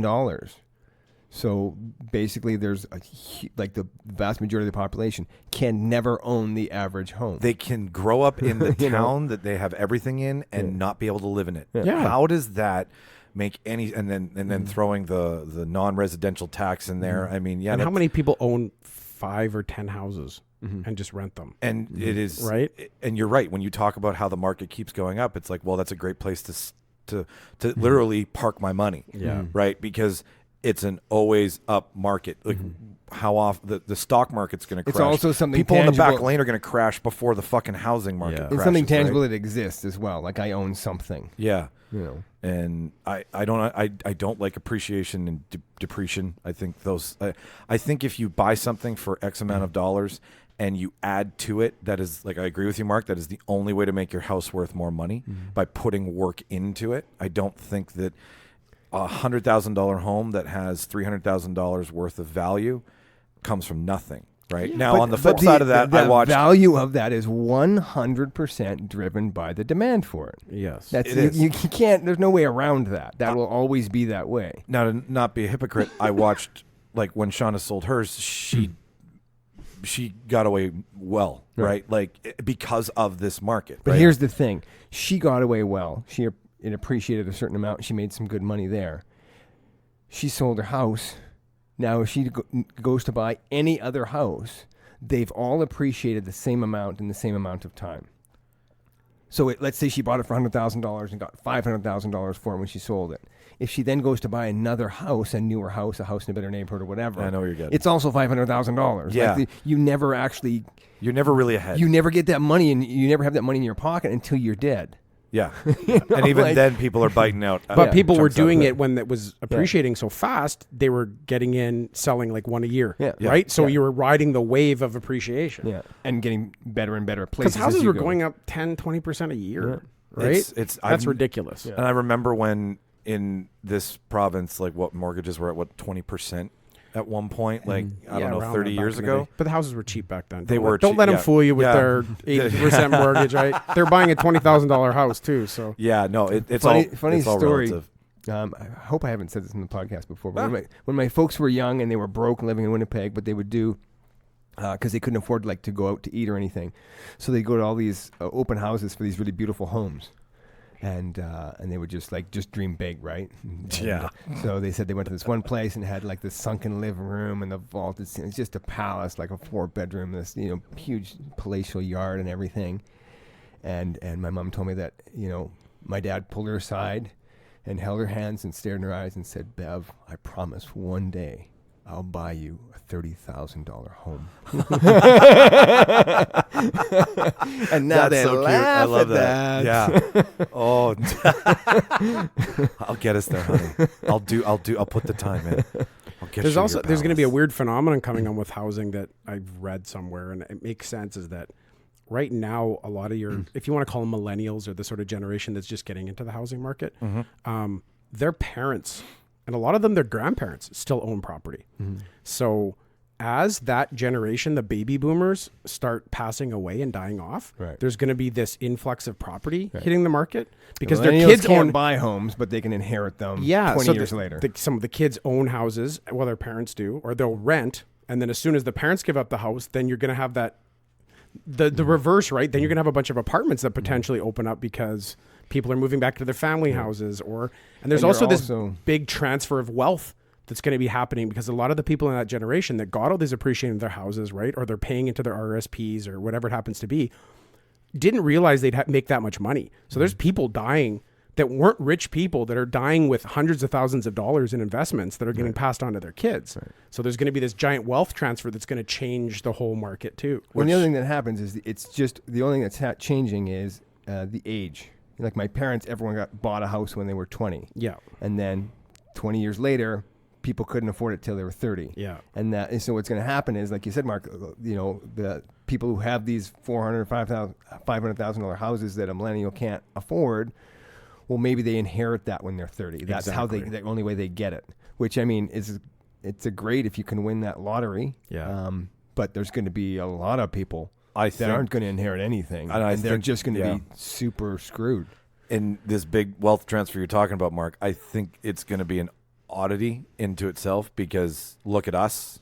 And then when we become, essentially geriatric, like, I think it's going to be like this big pop that is going to happen now. But 50, 60, 70 years, it's not going to come full circle again, I don't think. Like, because the market keeps getting harder to be. Yeah, I feel my generation in the middle is kind of getting screwed because there's the boomers. Yep. And then there's the bubble, right? And then it sucks in. Yeah. And this It's is turning when into a this funnel. is when I was born.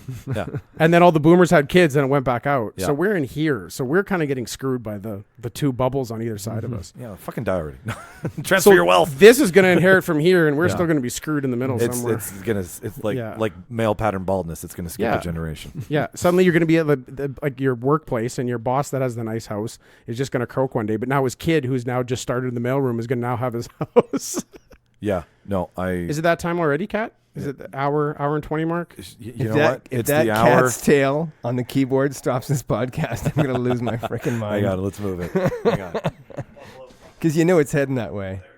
It usually comes out about the hour 20, hour 30 mark. We are at the hour 13 mark. Oh yeah, that's it. Right on. Yeah. Almost He's on schedule. Yeah. Yeah, our mascot is in the We room, must be ladies and boring gentlemen. him. Buffalo, the coolest cat of the three, the chillest one, the illest one, the funnest one, the one that smells like clean laundry is flicking her tail across the MacBook. Eats far too many dryer sheets. Hey man, it's the new diet. It's fuck keto. What big lesson what was the biggest shock about buying a home?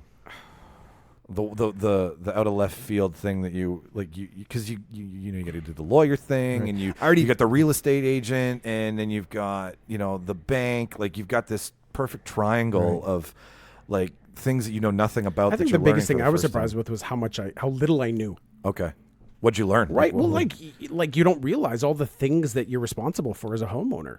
Like, oh, I have to go register with all these, Right.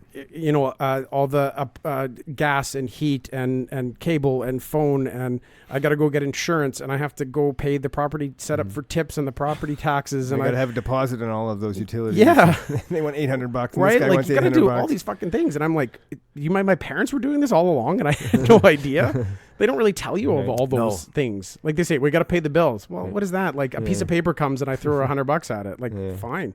I didn't realize there was that many responsibilities. Well, and you'd made mention earlier about the whole apartment living younger thing. Hey, okay, the water tap is constantly running. No big deal in an apartment. That's somebody else's water bill. Yeah. I've heard nightmares of people going away, their pipes cracking and their water's running, and they come back to a $7,000 water bill. Exactly. And that's on you because you wanted that piece of land. Yep. And all that happens on that land is your problem, except when I come to tax you, says Mr. Government, right? Like, how Just all the how expensive all the little things are, I guess, being a homeowner. I'm like, I don't know how people that can't get by great afford to live in houses. And I mean, that I can understand now where people's places kind of go to shit to some extent. Cause I'm like, yeah, like I built a new fence and that's like $3,000. I'm like, Easy. those are Big expensive swings, things, yeah, right? Like, so, like, oh, this guy's fence is falling down and his house needs painting and he just doesn't give a shit. Needs Well, siding. maybe he can only afford to make the He bare had to do shingles. payments, right? So it wouldn't Yeah. leak.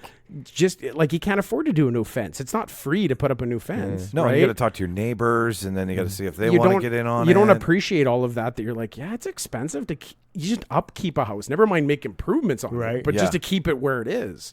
So that was my big surprise. And Which how- renting, you can always move to a nicer new place. Right. Yeah. Right, for the same amount of money kind of deal. In 1 year, Yeah. this will all go away. So And- kids rent. Go see Broad Street Properties. They're located. That's not a plug if I've never heard one.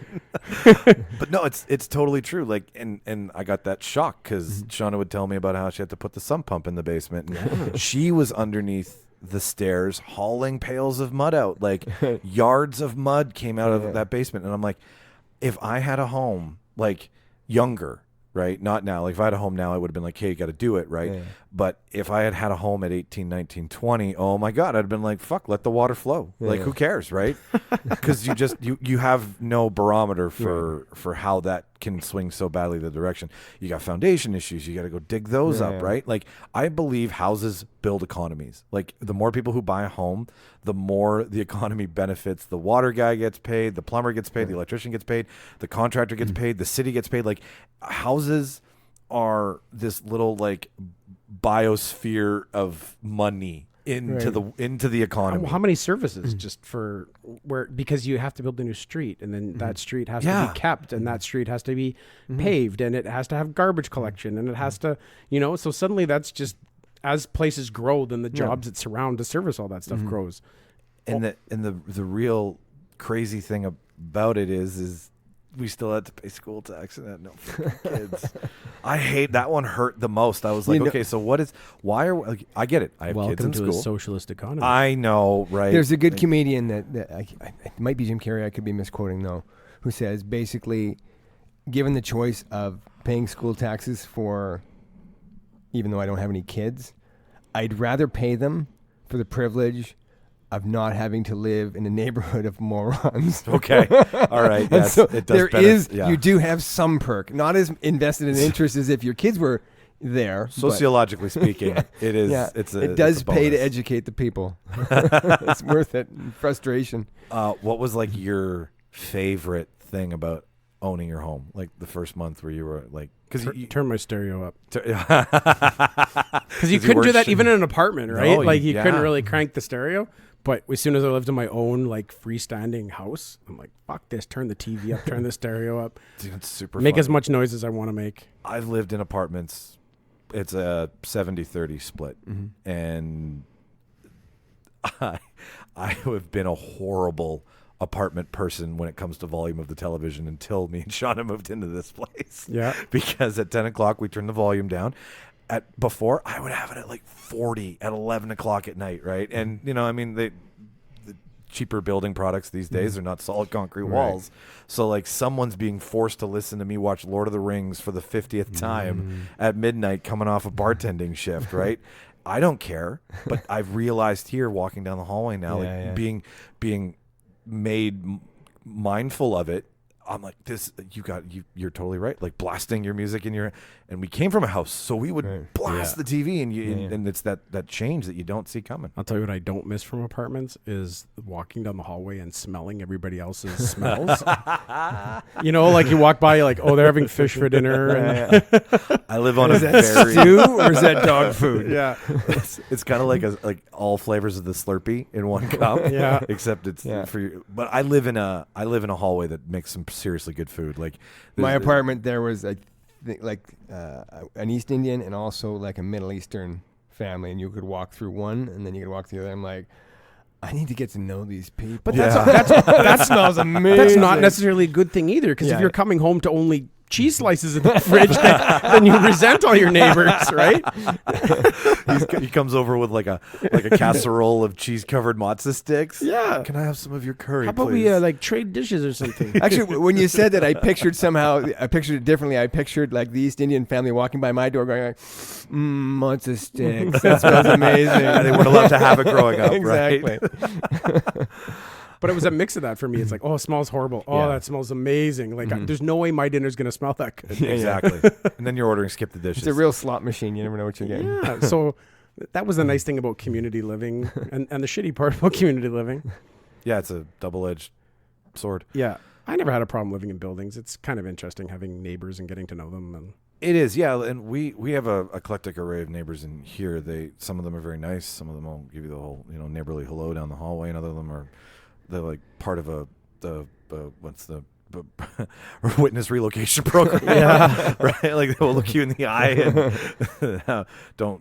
like jingling the keys at the door, rushing to get in. It's like, are you making a bomb in there? Like, but that's fun to me. We do want to, as great as this place is, we do want to find like a nicer rentable place.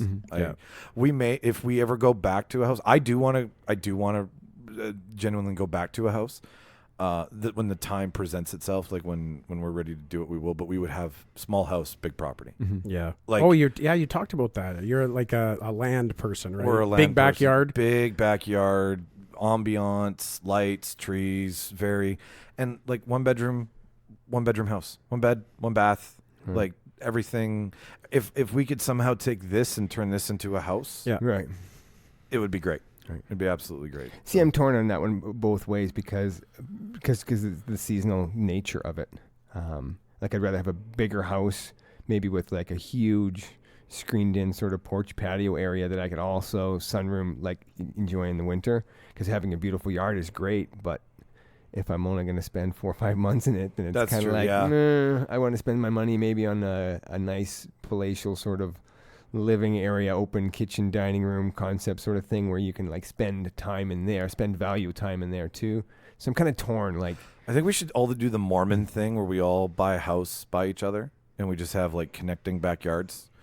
Yeah, don't put any fences up just have like a park in the backyard. That'd be pretty cool. Yeah. Well, there's a few neighborhoods in the city like that where they all point in. There's no street, the shared space. Instead of having streets in between the houses, it's just like park area. I've seen that. There's out Norwood Flats is kind of like that. Yeah, south on Pembina, Yeah, like by Wildwood in there. Yeah, my boss is in there with one of those. Yeah, It's kinda those like, are- oh, this is But how interesting. cool would it be to have like 4 families though, and if you lived like on opposite streets and your backyards were on each other, and just take down all the fences, and you just have a massive 4-yard park in your back. Like you could build, if you had kids, you build like a play structure in the middle of the area that all the kids can use, and Totally get it. that'd be pretty awesome. Skip the 7 wives and just share the garden.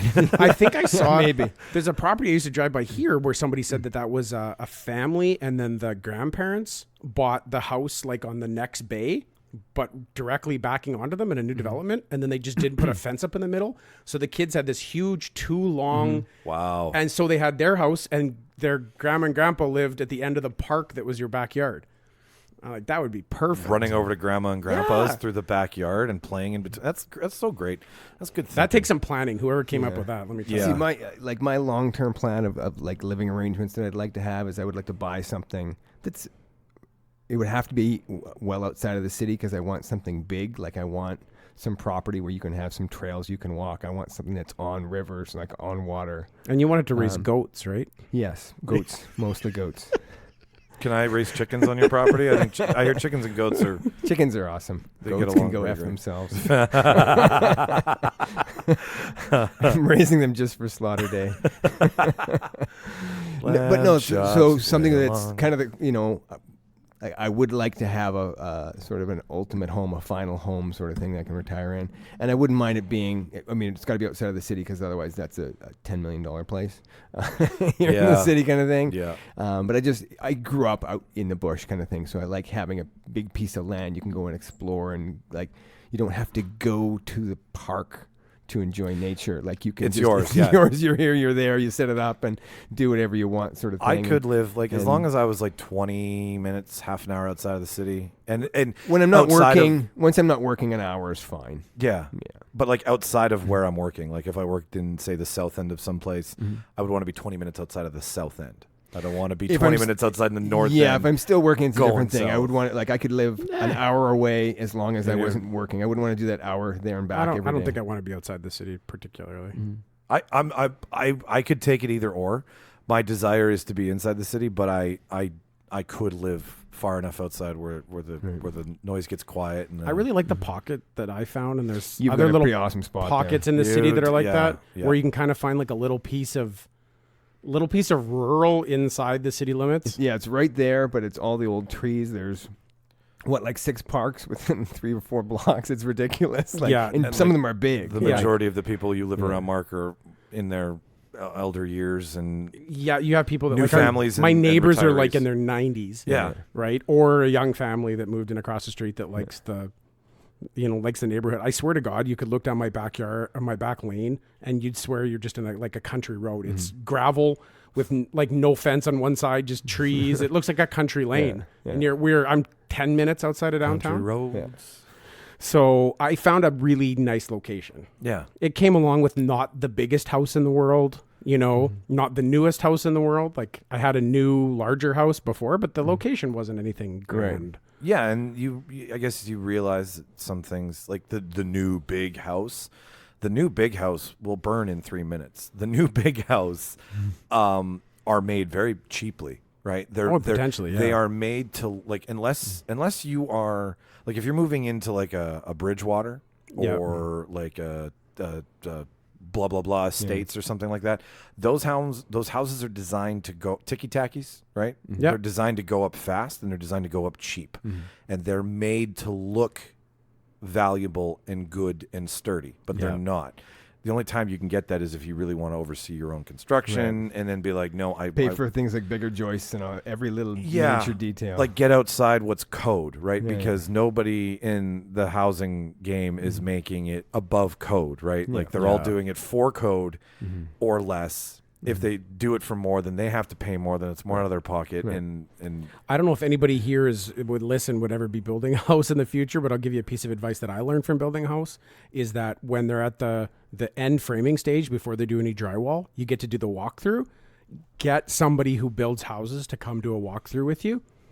Because we went through and they were like, okay, we're about to start the drywall, covering all the framing and all that kind of stuff. And we walked through and maybe he marked, like you go in with like a red pen and you can mark the areas.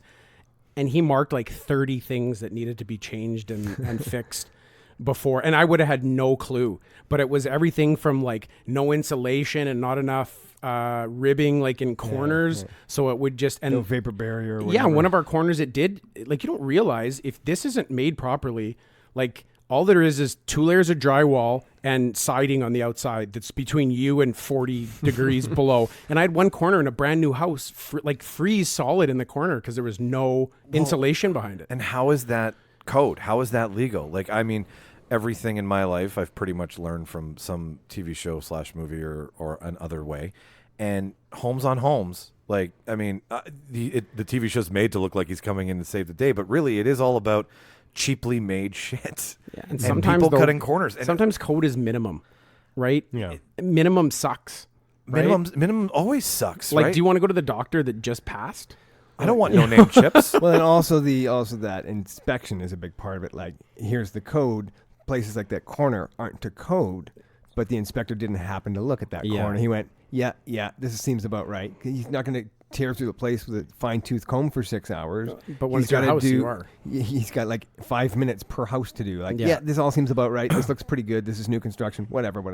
And that's the time you get to say, I want another outlet here, and I want, Yeah, 'cause like once the the things that drywall's you up, need. it's, Well, on the first house that I had built, it was in a development actually, and a whole new development that opened up. And so my dad was building a house in that neighborhood, my sister was, and I was building one there, and then a couple other neighbors. And so we knew personally the guy next door that was building my neighbor's house, and he called me one day and said, they're just like they've dug the holes, and we were all kind of doing the houses and stuff, and I can tell they're about to frame it all inside underground, and it's way too low. Like he said, I can just tell by looking at it. When I walk past it, it's like more than a foot too low, and you can tell it's way lower than everything else. So I went over. I immediately to the contractor and said, "Yeah, somebody told me it's way too low." And he's like, "No, it's fine." And I'm like, "Someone told me it's way too low." And he's like, "No, it's fine." And I said, "I'll go over with you." So I go over and I don't know anything. He's like, "Yeah, no, this is fine. Here's why. I'm like, "Okay, I don't know. A contractor told me that it's way too low. You're insisting that it's not." "Yep, it's not." I said, "Okay, I want it in writing. And if it's too low, that's on you." He's like, yeah, whatever. So got it in writing. Well, it was 14 inches too low. So my first experience, and then of course they finished it. So we realized that it was definitely too low because we had to get an engineering company come in and measure it and prove, because it was all the water was running to the house, not away from the house. The only reason he didn't want to fix it is because it was more work. I guess, and he thought, well, maybe we'll get away with it. I don't know. But why? So anyway, the crookery that goes into this shit. They ended up having the settlement. So my first step was here's the letter. Are we going to court or not? Here's what you have to do, or we can go take this to court. And having to do that back and forth. And they ended up paying for a bunch of additional windows and my deck. And of course, they also paid to have a catch basin. They dug up the yard. They paid to sod everything. And then they had to come and slope everything over to this catch basin, which then dumped into the street. And so it was a 3-house package deal. My dad, my sister, and mine, that they were all doing. And they lost probably $20,000 on each house instead of renting anything, because it just. But also, like I said, Mark, if you're ever getting a house built, go every day if you can or at least once a week, and Yeah, just look go around. annoy them. It's your house. One of the You're things paying- I, one of yeah, the you're things paying I big said, bucks. yeah, one of the things I said is I want electrical sockets every 3 feet. He's like, well, like it's every 5 or every 6. I think it's every 6 feet is standard. I said, yeah, I know that's standard. I don't care. This is what I want. How much does it cost? All right. And then I said, and I want, this is back in the day, I want a TV run to every room. And he kind of laughed. Well, ha ha ha, not every room. You don't mean the bathroom. And I'm like, no. I want TV run to every room, including the kitchen and the bathroom. So it's all in the contract, whatever. He said, this is the X additional money it's going to cost you. I'm like, that's what I ordered. That's what I want. Move into place. Every 6 foot for the electrical sockets. And there's TV run to the 3 bedrooms and the living room. That's it. Like, you have to go and just babysit everything. Every single tiny thing. You're babysitting people who are trying to make as much money for as little work as possible. They charged me for it. They just didn't care to do it. Yeah, well, that's the thing is that they think, but that's essentially what it comes down to is that you're selling something and you need a lawyer involved. Yeah. Why do you need a lawyer if you've got integrity and you're doing right? But like, when we did it, Shauna's guy came in, had his own guy come in, take a look around. Like, she was straightforward with him, no bullshit. Like, the things that you couldn't hide. Yep.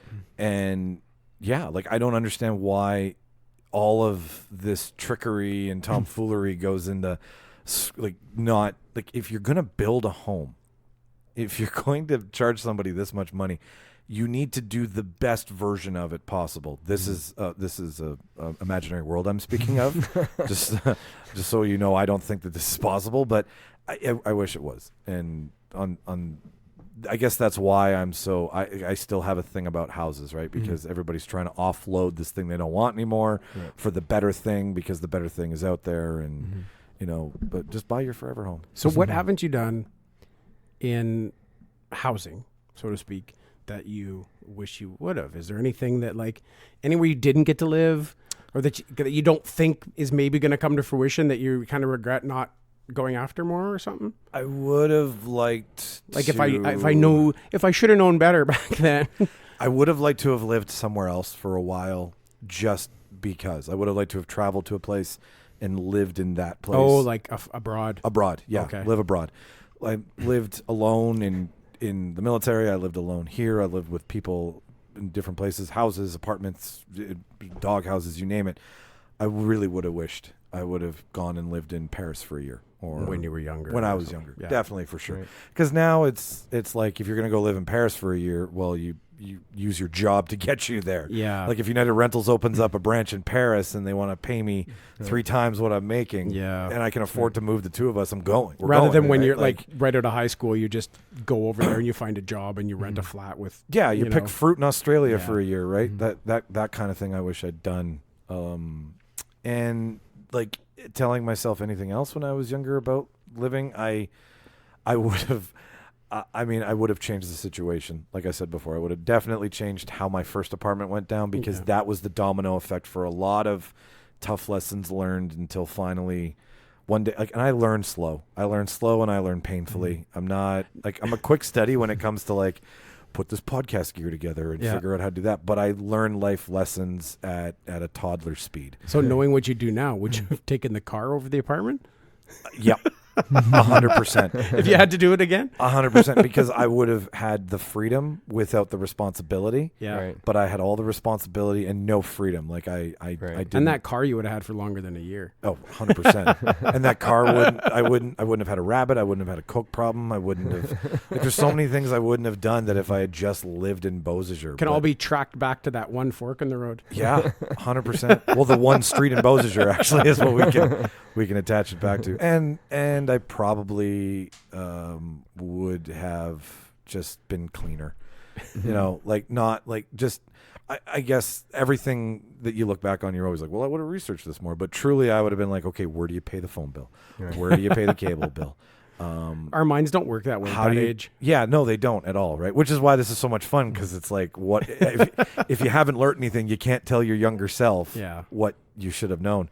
So, like, stains on the carpet, right? Like, just those things, because I'm thinking deposit.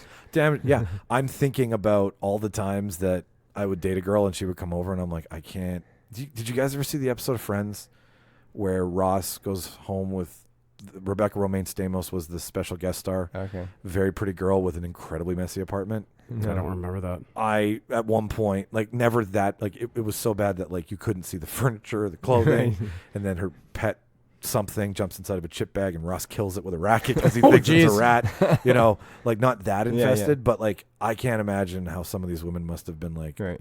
I can't, like, I now know why they didn't call me. Just pick a milk crate to sit on. Yeah, no, I'm not kidding. Yeah. Like, totally not kidding.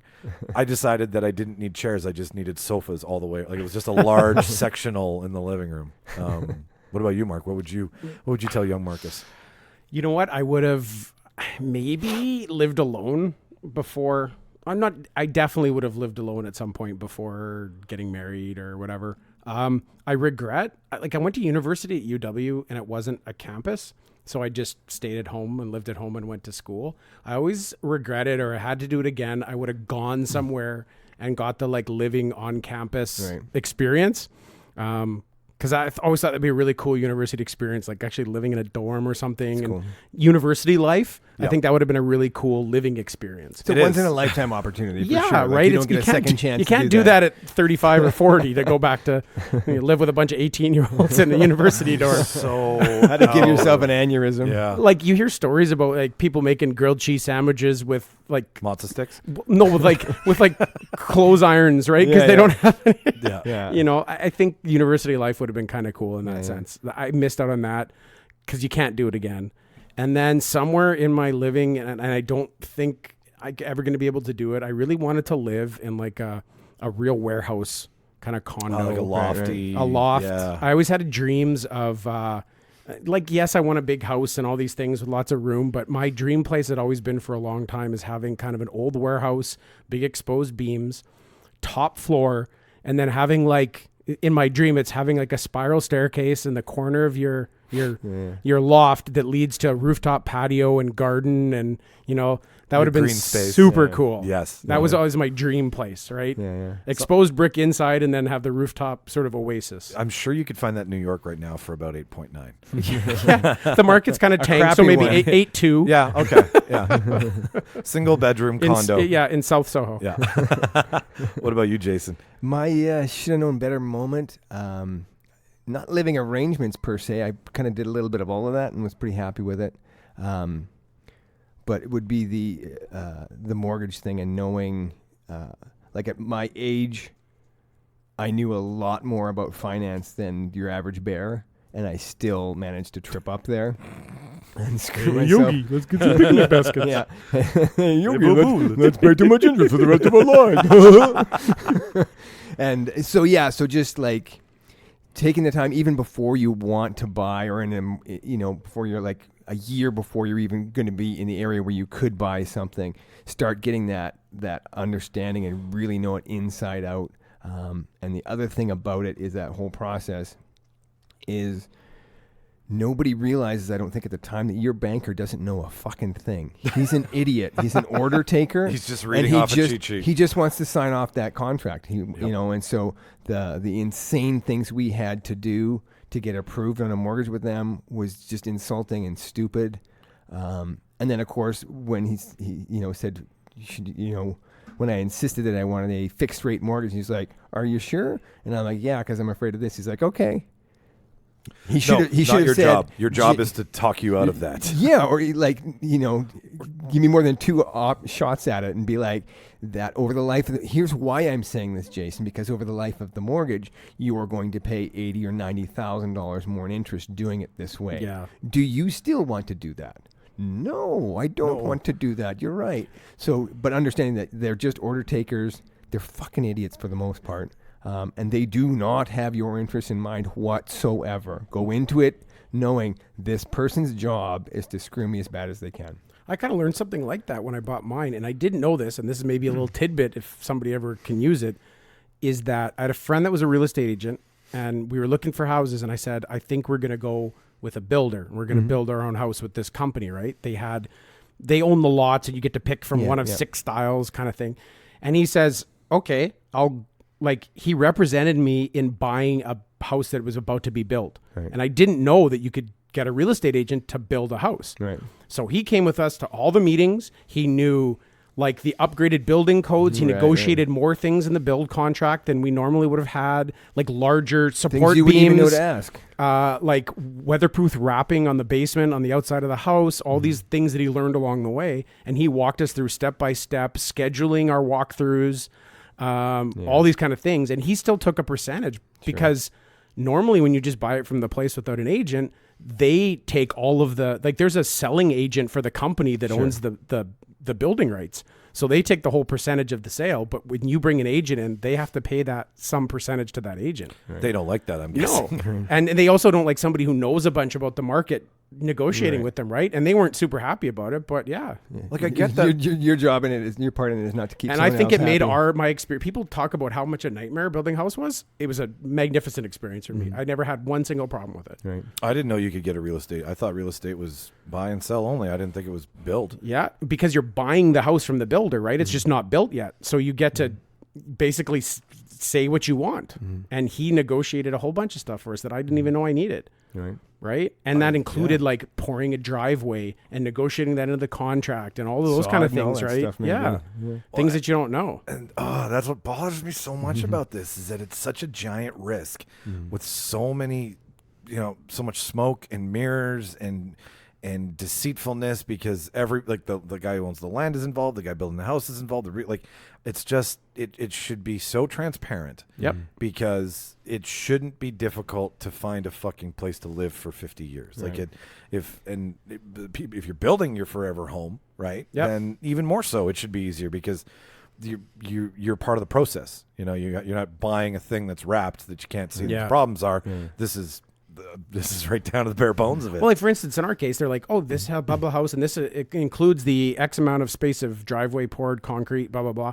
And I'm like, "Well, we kind of wanted to do like an interlocking brick and make it kind of look neat." So I'm thinking, well, then do we have to like tear out the driveway and stuff? And there's like, no, you just negotiate, get them to remove the price that's added onto the house for the cement. Add the you can now difference. take that to something else, and then you end up. Interesting. Right. So it's $3,000 for the cement for the driveway. But I never realized you could say, I don't want that. Yeah. And then that comes off the price. Yeah, I'll give you 2 more to make an interlocking bricks or whatever it Yeah. is. Or just pocket the money yourself. Sure, yeah, and just get somebody to do it once the house is built. Yeah. It's right? like you can do it with a car. You can customize a car from the ground So up. we did that, and we were able to customize a bunch of things that weren't normally customizable and wrote a bunch of things into the contract. And Did you have a bunch of people being like, "How'd you get this done?" Like, things that like were there obvious things, or were they just things that you I would have only never did? thought of. Okay, Right? Like a big one was this special wrap on the basement that normally isn't done. But it's a special waterproofing ceiling wrap. Wall in this province Right? too, with Or dry building on climate flooding. piles, like negotiating, got the whole house built on piles, including the garage, which normally wouldn't have been done, and little things like that. So our house was built really, really well. And I ended up doing well. I wish I would have kept that house, to be honest with you. Piles assist in the foundation movement, right? Like if it's So no sinking and heaving, and especially if it's built in a softer area. like all of Winnipeg. Yeah. Manitoba Marsh. clay.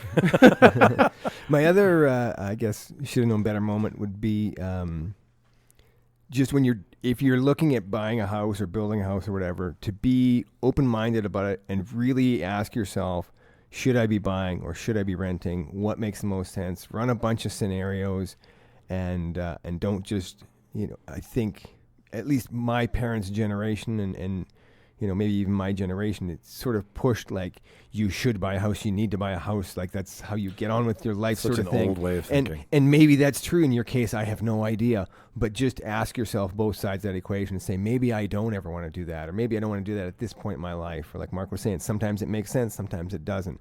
Just be open-minded about that and don't commit from the outset, I'm going to buy a house and I'm going to buy a $600 house, $1,000 house, and I'm going to buy one with a pool. Like, Well, then you got to fill that house. be a little bit flexible and that's the just other thing, be open-minded right? and run some scenarios and go like, what else could I do with this money? And, You got to fill that house with things. Then you got more room for more things.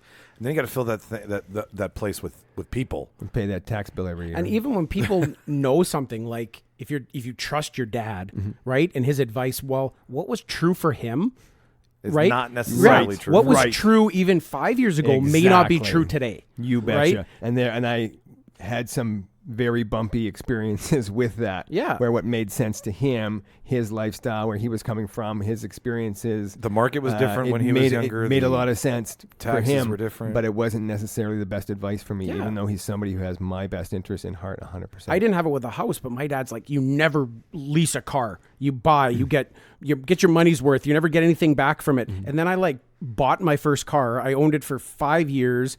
I couldn't sell it for what I Flipped it had anyways. in it. And at the end, I work it all out. I'm like, I would have been way better off just leasing a vehicle for that amount of time and then getting a new one at the end of it. And I didn't have to worry about all these other bullshit If stuff. you're going to flip it that much, you might have to. But You maybe might as well. in his day and age, there wasn't low lease rates and, different kinds of things. Yeah. So he's like, no, you never want to do that. And he also kept cars for 20 years, right? People in the 50s, you never thought, I'm only going to drive a car for 5 years and give it back, right? You buy a 55, you're going to drive it your entire life. Pretty much. 'cause they made Nowadays, shit good. yeah. And there's still 55 Chevys driving around, but can you find a 92 Cavalier on the road? No. And that applies to everything, but it applies wish it could. especially to real estate because, nobody has to pay the prices for my mistakes except me. And the problem with real estate is that it's magnified by the scope of it all and by the scale of it all. Yeah. So if you make a little slip up, that could be 50 grand in a heartbeat. Oh, yeah. Versus like you said, if you screw up on $100 versus $100,000, I love it. They Big come difference. in and like anybody coming in to Half fix a percent on a couple $100,000 over it's 20 years is a insane. big It's fucking brutal. It's a big swing. Learn. You need to be able to live and breathe mortgages before you ever get one. Just understand how a 0.25% can literally be $50,000 or $100,000 if things aren't scheduled Yeah, properly. compound that shit. Figure It's out ugly. where it Yeah. ends. Yeah, I completely agree. Well, on that note, I think we're good. I'm good. I didn't have many funny stories for Yeah, no, where this I one lived. that's okay. I mean, I think I'm the one who had the most ridiculousness of it all.